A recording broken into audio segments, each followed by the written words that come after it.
din siya natulungan ng ating product. Ano po?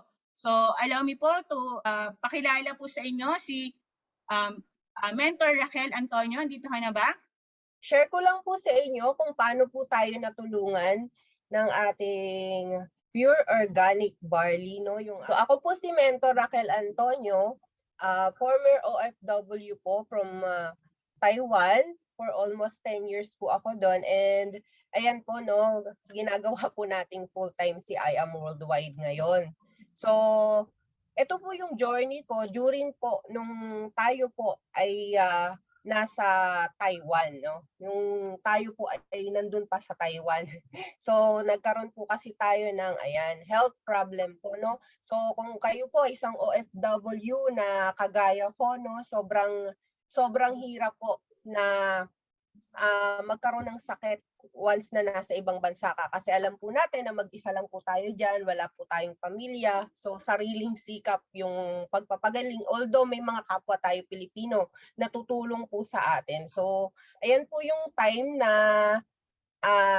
lumala po yung sakit natin. So, ang dami po nating naging sakit no, nung time po na yan, pero nagtatrabaho pa rin po tayo, tuloy pa rin tayo sa pagtatrabaho kasi bakit po? Syempre, kailangan po natin ng financial support sa pamilya, di ba? Then yung support din po para sa pagpapagamot nyo. So makikita nyo po yan, no, yan lang po kasi talaga yung na-save natin na picture, pero that time po, ayan, dahil nga po lagi tayong nagkakasakit, ayan, alam naman po natin, no, na kailangan may medicine ka na iniinom. So, ayan po yung mga medicine na iniinom ko nung nagkasakit po ako sa Taiwan.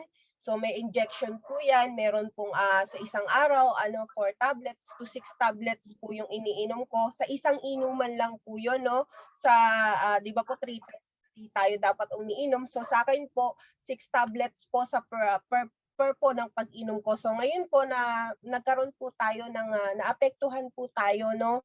Mas lalo pong lumala yung sakit natin. Yun po yung napansin ko dahil po sa dami po na ini-inject po natin na gamot. Ini-injectionin din po tayo monthly ng mga pang ano po ng sakit natin dahil nga po hindi po siya minsan kaya nung tablet. So ang ginagawa po ng doktor monthly tinuturukan po ako para po dun sa sakit ko. So, ang nangyari po, ayan po, kung makikita nyo po sa screen, bakit po tayo nagkakaroon ng sakit? So, yung iba po dyan, sobrang mild lang, pero sa akin po, kapag po nagkakaroon po tayo ng ubo at saka sipon, no? May kasama na po yung lagnat, tapos hinihika din po tayo. Pero, time po na yan, no? Lahat po yan, may mga ginamot po sa atin, no? May binigay pong gamot sa atin. So, ang nangyari po, ayan po, no? Nagkaroon po tayo ng liver function. So, lahat po ng yan, ang problema po talaga natin is immune system po talaga natin. Kasi hindi naman po tayo dadapuan ng mga kung ano-anong sakit kung malakas po yung immune system natin. So, ngayon po, dahil po dyan, nagkaroon tayo ng liver function. At yan po yung pinakamalala na sakit po na naranasan po natin nung nasa Taiwan tayo habang nagtatrabaho pa rin po tayo, no? So, ito po yung medical result ko during po ng 2018 to 2019. So, makikita nyo po dyan, no? Dito po sa may baba po na ito, ibig sabihin po niyan, ito po yung liver natin at ito po yung iba pong part ng katawan natin na naapektuhan din po ng dahil po din hindi ko na rin po alam kung sa gamot ba kasi alam naman po natin na yung synthetic is hindi rin po talaga nakakatulong po siya sa ibang sakit pero at the same time nagkakaroon din po ng problema. 'Di ba? May ginagamot po siya pero mayroon din pong naapektuhan dahil nga po chemical pa rin po siya. So, ayan po, no, yung nangyari sa atin, mas lalo pong lumala yung sakit natin. And then, ng time po na yan, no, 2018 and 2019, so ayan po, lumalala po yung sakit natin, no, hindi po nagbabago. So, ngayon po, sinabi dahil nga po liver function, yung nangyari sa atin, so kailangan po nating mag-ingat sa pagkain dahil po alam naman po natin na yung liver natin is yan po talaga yung isa sa importante no sa katawan natin no dahil yan po yung nagsasala ng mga toxins ng mga kinakain natin, diyan din po nagsi-circulate yung blood natin. So ano po siya, talagang konting may kainin lang po ako na hindi po hindi po siya healthy or makakasama po talaga, puwede ko po siyang ikamatay. So gano'n po ka-worst yung nangyari sa'tin 'no. So ngayon po, dahil nagtatrabaho ako, bawal po kaming magluto. So sariling sikap po ako, gumawa po ako ng paraan para yung mga kinakain ko po talaga is healthy. So kung gusto niyo pong mag-diet, eto po yung sikreto, wala pong lasa yan lahat. Purong gulay lang po yan, yung kung makikita niyo po 'tong salad na 'to, 'di ba po may mga hinahalo pa po diyan na mga ingredients para po magkalasa, yan po tinatanggal po yan, bawal din po yun sa akin. So, talagang purong mga gulay lang po at saka po yung egg sa Taiwan, alam niyo naman po yun 'no, yung kung nakapag-Taiwan po kayo, binababad po siya sa, tea para po mabawasan yung cholesterol na mai-intake mo. So, ayan po, gano'n din po yung itlog at hindi ko po talaga gusto yung lasa niyan pero kailangan pa rin po natin siyempre ng kahit na konti na nutrients na yung sumasapat po sa katawan natin at eto po, 'no, yan po lahat yan for almost 2 years po kinakain ko po yan, 'no. Yung iniinom ko din po may salabat, may lemon, 'di ba?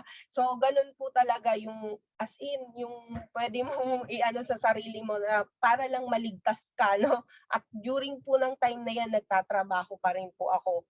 So, eto po yung itsura natin. Yan po yung itsura natin 'no, nung tayo po ay nasa Taiwan. So eto po yung ayan na po yung sobrang wala na po akong masyadong kinakain kasi nga po masyado na po hindi na puwede yung as in na basta ka na lang kakain 'no. So ayan po yung itsura ko niyan as in 5'6" po ang height ko naging, 50 to 52 kilograms lang po yung timbang ko. So makikita niyo po yan diyan 'no, konting hangin lang liliparin ka na at eto naman po yung galing akong ospital. So ayan po 'no, winter po niyan yung mga ka-workmate ko po yung sumundo sa akin, 'di ba? So hindi po pamilya yung kasama ko during po na me-medication po tayo sa Taiwan. So yung barley po nagagamit ko na po siya that time, 3 months na po ata kasi sabi ko kailangan ko ng, ah hindi synthetic na gamot kasi, naniniwala naman po ako sa mga herbs kasi, nababasa naman po natin na mas sobrang gaganda nila at ginagamit po talaga siya nung dati pa, 'no po, nung wala pang masyadong medicine, yung mga ano ngayon na medicine. So, naniniwala po ako. So, siguro po 2 to 3 months ko na siyang ginagamit bago ko po nalaman na yung pure organic barley po natin pala na iniinom ko na is, puwede po pala siyang pagkakitaan. So nakilala ko po si Mentor Lake through online. Siya po yung ano ko, mother mentor ko na tumutulong po sa atin ngayon sa ganitong negosyo. So hindi ko po alam na puwede rin pala siyang pagkakitaan at the same time talagang makakatulong sa kalusugan natin 'no. So ayan po 'no, that time po ayan, pinakilala po sa'kin ni Mentor Lay at na-shock po ako talaga diyan na yan pala yung, product. So ayun po, in-intake po natin siya. Ayan, nagte-training po tayo dahil gusto rin po nating kumita. Siyempre sino ba naman kung hindi lalo na kung OFW, 'di ba? So pero that time po, inaaral ko lang po yung, ah, negosyo natin at the same time iniinom po natin yung barley habang nagpapagaling po tayo. So ayan po tayo ngayon 'no. So continue ko lang pong iniinom yung barley natin, ayan po yung before and after, 'di ba? So, 'di ba ang laki po ng pagbabago. Kasi ngayon po sobrang ano na, sobrang healthy ko na po, sobrang, tumaas po talaga yung timbang ko, 'di ba? From, 52 po, ngayon po 67 na po yung timbang ko. Ngayon pong nandito ako sa Pilipinas, mas tumaba po ako kasi mas nakakain ko po yung gusto kong kainin. So ayan 'no, so continue ko lang po siya, take note po, hindi ko po siya ininom ng isang box lang, okey po? Ininom ko po siya as a kapamalit po dun sa gamot na iniinom ko na maintenance, kasi may maintenance po ako. So pinalitan ko po siya, hindi po sinabi din ng doktor, pero nagulat po yung doktor ko kasi eto po yung medical result ko. So hindi ko na po ako nagte-take ng mga synthetic kasi nga po apektado na yung liver ko. So ayan po, during po nung, nag-ano po tayo sa I Am Worldwide is 2019 po ng October. So dumating po yung product ko ng December. So ayun po, uminom po ako. At yun po nung 2020, 'di ba po December 2019 po siya, so wala pa pong 1 year na umiinom ako ng barley, nagpa-medical po ulit ako at makikita niyo po diyan as in wala na pong namumula. 'Di ba? So gano'n po ka-effective. Pero sabi ko nga po, pinalit ko po siya as a maintenance. 'Di ba? Itinuloy-tuloy ko lang po siya at until now umiinom po ako ng barley. Kasi ngayon po 'di ba, ang pangit po ng panahon natin, talagang kailangan po nating mag-take ng barley. So ayan po lang yung may share ko po sa inyo. So iwanan ko lang po yung sabi po ni Mahatma Gandhi, your health is your real wealth, no? So, kailangan po talaga nating alagaan yung katawan natin kasi yan po talaga yung pinakapuhunan. Pinakapuhunan po natin yan, no?